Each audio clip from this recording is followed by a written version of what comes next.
Senior sub registrar Srihari suspend ಆಗ್ತಾರಾ? ಸ್ವಂತ ವೇತನ ಶ್ರೇಣಿ ಇದ್ದರೂ ಕೂಡ ಕೇಂದ್ರ ಸ್ಥಾನಿಕ ಸಹಾಯಕರಾಗಿರುವಂತಹ ಶ್ರೀಹರಿ ಅವರು ನಿಯಮವನ್ನ ಗಾಳಿಗೆ ತೂರಿ ಕೇಂದ್ರ ಸ್ಥಾನಿಕ ಅಧಿಕಾರಕ್ಕೆ ಶ್ರೀಹರಿ ಅವರ ನೇಮಕ ಆಗಿದೆ.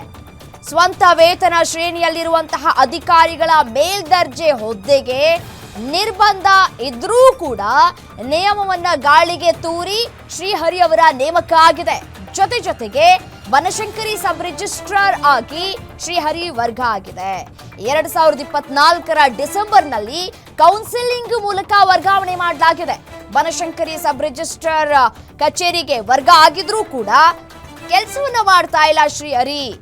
ಬೇರೆ ಅಧಿಕಾರಿಗೆ ಲಾಗಿನ್ ಕೊಡದೆ ಕಾಟವನ್ನ ಕೊಡ್ತಾ ಇದ್ದಾರೆ ಶ್ರೀಹರಿ ನೇಮಕವನ್ನ ಪ್ರಶ್ನಿಸಿ ಸಾಮಾಜಿಕ ಕಾರ್ಯಕರ್ತ ರಾಮಲಿಂಗೇಗೌಡ ದೂರನ್ನ ಕೊಟ್ಟಿದ್ದಾರೆ.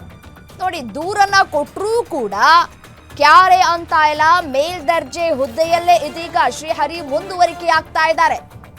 ಯಾವುದೇ ರೀತಿಯಾದಂತಹ ಕ್ರಮವನ್ನ ಇಲ್ಲಿ ಜರುಗಿಸ್ತಾ ಇಲ್ಲ. ಕಂದಾಯ ಭವನದ 8ನೇ ಮಹಡಿಯಲ್ಲಿ ಶ್ರೀಹರಿ ಕೆಲಸವನ್ನ ಮಾಡ್ತಾ ಇದ್ದಾರೆ. ಸೀನಿಯರ್ ಸಬ್ ರಿಜಿಸ್ಟ್ರಾರ್ ಶ್ರೀಹರಿ ನೇಮಕದಲ್ಲಿ ಅಕ್ರಮದ ಆರೋಪಗಳು ಕೂಡ ಕೇಳಿ ಬರ್ತಾ ಇದೆ. ಗ್ಯಾರಂಟಿ ನ್ಯೂಸ್ ಬಯಲು ಮಾಡ್ತಾ ಇದೆ ಆ ಅಧಿಕಾರಿಯ ಕರ್ಮಕಾಂಡ. ಕಂದಾಯ ಇಲಾಖೆಗೆ ಸಂಬಂಧಿಸಿದಂತಹ ಸ್ಫೋಟಕ ಸುದ್ದಿ ಇದು. ಕಂದಾಯ ಸಚಿವ ಕೃಷ್ಣ ಬೈರೇಗೌಡರು ನೋಡ್ಲೇಬೇಕಾದಂತಹ ಸುದ್ದಿ. ಕಂದಾಯ ಇಲಾಖೆಯಲ್ಲಿ ಹೇಳೋರು ಕೇಳೋರು ಯಾರು ಇಲ್ವಾ? ಸೀನಿಯರ್ ಸಬ್ ರಿಜಿಸ್ಟ್ರಾರ್ ಶ್ರೀಹರಿ ನೇಮಕದಲ್ಲಿ ಅಕ್ರಮದ ಆರೋಪ ಕೇಳಿ ಬರ್ತಾ ಇದೆ. ಸ್ವಂತ ವೇತನ ಶ್ರೇಣಿ ಇದ್ರೂ 2 ಹುದ್ದೆಗೆ ಶ್ರೀಹರಿ ನೇಮಕ ಆಗಿದೆ. ಸದ್ಯ ಕೇಂದ್ರ ಸ್ಥಾನಿಕ ಸಹಾಯಕರಾಗಿ ಕೆಲಸ ನಿರ್ವಹಿಸ್ತಾ ಇರುವಂತಹ ಶ್ರೀಹರಿ ಸ್ವಂತ ವೇತನ ಶ್ರೇಣಿಯಲ್ಲಿದ್ರೂ ಕೂಡ ಕೇಂದ್ರ ಸ್ಥಾನಿಕ ಅಧಿಕಾರಕ್ಕೆ ಶ್ರೀಹರಿ ಬಂದಿದ್ದಾರೆ. ನಿಯಮಗಳನ್ನ ಗಾಳಿಗೆ ತೂರಿ ಕೇಂದ್ರ ಸ್ಥಾನಿಕ ಅಧಿಕಾರಕ್ಕೆ ಶ್ರೀಹರಿ ಬಂದಿದ್ದಾರೆ. ಸ್ವಂತ ವೇತನ ಶ್ರೇಣಿಯಲ್ಲಿರುವಂತಹ ಅಧಿಕಾರಿಗಳ ಮೇಲ್ದರ್ಜೆಗೆ ನಿರ್ಬಂಧವನ್ನ ಹೇರಲಾಗಿದೆ. ನಿರ್ಬಂಧ ಇದ್ರೂ ಕೂಡ ನಿಯಮವನ್ನ ಗಾಳಿಗೆ ತೂರಿದ್ದಾರೆ.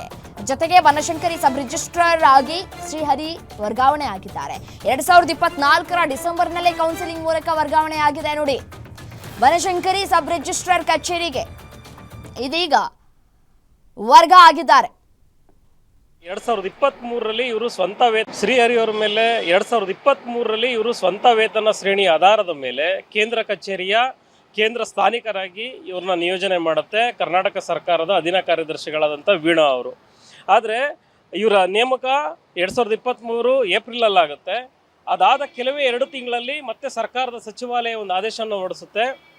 ಸ್ವಂತ ವೇತನ ಶ್ರೇಣಿಯ ಆಧಾರದ ಮೇಲೆ ಯಾವುದೇ ಇಲಾಖೆಯಲ್ಲಿ ಮೇಲ್ದರ್ಜೆ ಹೈಯರ್ ರ್ಯಾಂಕ್ ಪೋಸ್ಟ್ಗೆ ನಿಯೋಜನೆ ಮಾಡಬಾರ್ದು ಅಂತ ವೆರಿ ಕ್ಲಿಯರ್ ಆಗಿ ಹೇಳಿರುವಂತಹ ಸುತ್ತೋಲೆ. ಆದರೆ ನಾನು ಇದರ ಅನ್ವಯ 2025 ಫೆಬ್ರವರಿಯಿಂದನೂ ಸಹ ವಿವಿಧ ನೋಂದಣಿ ಮತ್ತು ಮುದ್ರಾಂಕ ಇಲಾಖೆ ಉಪ ಆಯುಕ್ತರ ಗಮನಕ್ಕೆ ಮತ್ತು ಸರ್ಕಾರದ ಕಾರ್ಯದರ್ಶಿಗಳ ಗಮನಕ್ಕೆ ತಂದರೂ ಸಹ ಈತನನ್ನು ಶ್ರೀಹರಿಯರನ್ನು ಕೇಂದ್ರ ಸ್ಥಾನಿಕರಿಂದ ಬಿಡುಗಡೆಗೊಳಿಸ್ತಾ ಇಲ್ಲ. ಇವರು ಕಾನೂನು ಬಾಹಿರವಾಗಿ ಅಂದರೆ ಸರ್ಕಾರದ ಸುತ್ತೋಲೆಯನ್ನು ಉಲ್ಲಂಘನೆ ಮಾಡಿ ಶ್ರೀಹರಿಯವರನ್ನು ಅಲ್ಲಿ ಕೂರಿಸ್ಕೊಂಡಿರುವಂಥದ್ದು ಯಾಕೆ ಅನ್ನೋದು ನನ್ನ ಪ್ರಶ್ನೆ. ಜೊತೆಗೆ ಆತನಿಗೆ ಯಾರು ಕೇಂದ್ರ ಸ್ಥಾನಿಕರಿಗೆ ಮುದ್ರಾಂಕ ಇಲಾಖೆಯಲ್ಲಿ ವಾಹನ ಸೌಲಭ್ಯ ಇಲ್ಲ. ಆದರೆ ಈ ಶ್ರೀಹರಿಗೆ ಮಾತ್ರ ವಾಹನ ಸೌಲಭ್ಯವನ್ನು ಕೊಟ್ಟಿರುವಂಥದ್ದು, ಒಬ್ಬ ಡ್ರೈವರನ್ನು ಕೊಟ್ಟಿರುವಂಥದ್ದು ಯಾಕೆ ಅನ್ನೋದು ನನ್ನ ಪ್ರಶ್ನೆ.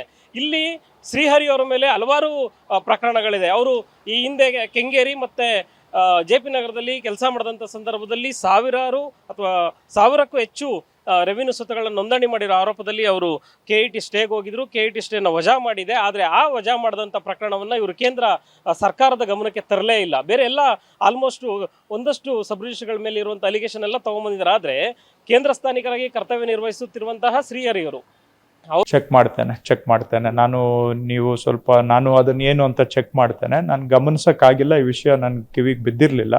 ಖಂಡಿತ ನಾನು ಚೆಕ್ ಮಾಡ್ತೇನೆ. ಇಲ್ಲ, ಆ ಥರ ಇದ್ರೆ ತಪ್ಪಾಗುತ್ತೆ. ಬಹುಶಃ ನೀವು ಹೇಳ್ತಾ ಇರೋ ಪ್ರಕಾರ ಇದ್ರೆ ತಪ್ಪಾಗುತ್ತೆ. ಅದು ಹೇಗೆ ಅಂತ ನಾನು ಚೆಕ್ ಮಾಡ್ತೇನೆ. ಏನಾದರೂ ಒಂದು ಅಧಿಕಾರಿಗೆ ಇನ್ನೊಂದು ಚಾರ್ಜ್ ಕೊಡೋದು ಇದೆ, ಮಾಡ್ಬೋದು. ಒಬ್ಬ ಅಧಿಕಾರಿಗೆ ಒಂದು ಹುದ್ದೆಯಲ್ಲಿರೋರಿಗೆ ಇನ್ನೊಂದು ಹುದ್ದೆಯದ್ದು ಚಾರ್ಜ್ ಕೊಡ್ಬೋದು.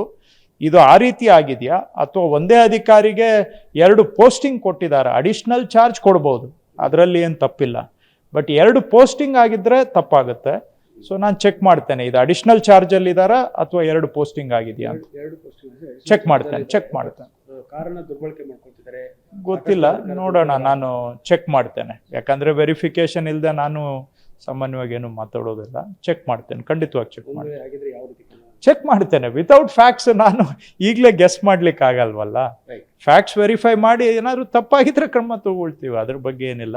ಚೆಕ್ ಮಾಡ್ತೇನೆ. ನಾನು ಅದನ್ನ ಏನು ಅಂತ ಚೆಕ್ ಮಾಡ್ತೇನೆ.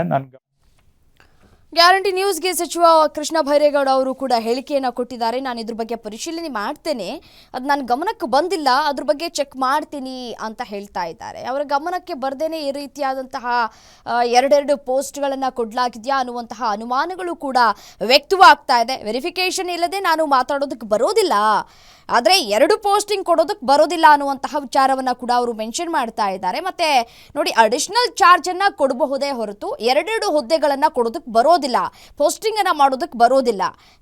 ವೆರಿಫಿಕೇಶನ್ ಇಲ್ಲದೆ ನಾನು ಮಾತನಾಡೋದಕ್ಕೆ ಬರಲ್ಲ, ಪರಿಶೀಲನೆ ಮಾಡ್ತೇವೆ ಅನ್ನುವಂತಹ ಮಾತುಗಳನ್ನು ಆಡಿದ್ದಾರೆ.